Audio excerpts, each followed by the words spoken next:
నమస్తే అండి బోసుకుమరి. ఆంధ్రప్రదేశ్లో రాజకీయాన్ని శరవేగంగా మార్చాలి, తమ వైపు తిప్పుకోవాలని చెప్పేసి వైసీపీ పార్టీ అహర్నిశలు కష్టపడుతుందనేది మాత్రం క్లియర్గా అర్థమవుతున్నటువంటి విషయం. ఒక్క చిన్న లాజిక్ దొరికినా కూడా, ఒక్క చిన్న పాయింట్ దొరికినా కూడా దాన్ని రాద్ధాంతం చేసేటువంటి దిశగానే ముందుకు వెళ్తుందనేది మాత్రం ఖచ్చితంగా వాస్తవం. రాష్ట్రంలో అసలు ఏం జరుగుతుందనేటువంటి విషయాన్ని ప్రజల దృష్టికి తీసుకెళ్లనివ్వకుండా మామూలుగా ఓన్లీ సమస్యలు, నాయకులు, రాజకీయం మాత్రమే చేస్తూ ఎప్పుడు ప్రజల దృష్టి వైసీపీ పార్టీ మీదే ఉండేలాగా చూసుకోవటంలో వైసీపీ పార్టీ సక్సెస్ అవుతుందా అనేటువంటి విషయాలకు సంబంధించి చూసేటువంటి ప్రయత్నించాలి. ఇప్పుడు ఎందుకు వైసీపీ పార్టీ ఇలా చేస్తుంది అంటే అందరూ తెలుసు, 2029 ఎలక్షన్స్ లో ఎట్టి పరిస్థితుల్లో కూడా కూటమి ప్రభుత్వం మీద పాజిటివ్ టాక్ రాకుండా ప్రజల దృష్టి మొత్తం అటు నెగిటివ్ గానో పాజిటివ్ గానో ఎలాగైనా సరే ఖచ్చితంగా వైసీపీ పార్టీ మీదే ప్రజల దృష్టి ఉండాలి తప్ప రాష్ట్రం మీద, రాష్ట్ర ప్రయోజనాల మీద, రాష్ట్ర అభివృద్ధి మీద, కూటమి నాయకుల మీద ఎట్టి పరిస్థితుల్లో ఉండటానికి లేదు అనేటువంటి విధంగా 2029లో ఇలా చేస్తేనే మనం గెలుస్తాం అనేటువంటి ఒక పగడ్బందీ వ్యూహంతో బయటికి వెళ్తున్నారా, ప్రవర్తిస్తున్నారా వైసీపీ పార్టీ అనేటువంటి విధంగా అయితే మాత్రం అనుమానాలు కలుగుతున్నటువంటి పరిస్థితి క్లియర్ గా తెలుస్తుంది. ఇందులో మనం అర్థం చేసుకోవాల్సింది ఏంటంటే, నేను చాలాసార్లు చెప్పాను, ప్రతి వీడియోలో కంక్లూజన్ చేసేటువంటి టైంలో కూడా మళ్ళీ చెప్తాను అదే విషయాన్ని.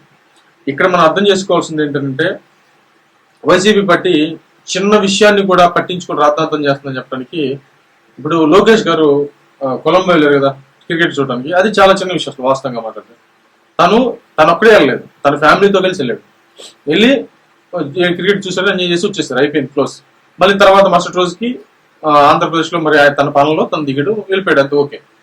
కానీ దాన్ని కూడా జగన్మోహన్ రెడ్డి గారు లాంటి వాళ్ళు రాద్ధాంతం చేయడం అంటే, ఒక రకంగా చెప్పాలంటే వాస్తవంగా అయితే జగన్మోహన్ రెడ్డి గారు అలాంటి విషయాలు ప్రస్తావించాల్సిన పని ఏం లేదు. పత్రికలు ఉన్నాయి, వాళ్ళ పత్రికలు, వాళ్ళ యూట్యూబ్ ఛానల్స్, లేకపోతే వాళ్ళ నాయకులు మాట్లాడాలి అలాంటి విషయాలు, ఒకవేళ మాట్లాడదలుచుకుంటే, రాజకీయం చేయదలుచుకుంటే. కానీ స్వయంగా జగన్మోహన్ రెడ్డి గారే ప్రస్తావిస్తున్నారు అని అంటే చిన్న విషయాన్ని కూడా రాద్ధాంతం చేసి ఆ ప్రజల దృష్టి అంతా తమ మీదే ఉండేలాగా చేసుకోవడానికి ప్రయత్నాలు జరుగుతున్నాయి అనేది మాత్రం క్లియర్ గా అర్థమవుతున్నటువంటి విషయం. దీంట్లో నేను ఫైనల్ కంక్లూజన్ చెప్తుంది ఏంటంటే, నేను ఎప్పుడూ చెప్పేది ఇదే, మనకు ముందు రాష్ట్ర ప్రయోజనాలు ముఖ్యం, మనకి మన బిడ్డల భవిష్యత్తు ముఖ్యం. వైసీపీ పార్టీ భవిష్యత్తు, కూటమికి సంబంధించినటువంటి భవిష్యత్తు మనకు కాదు ముఖ్యం.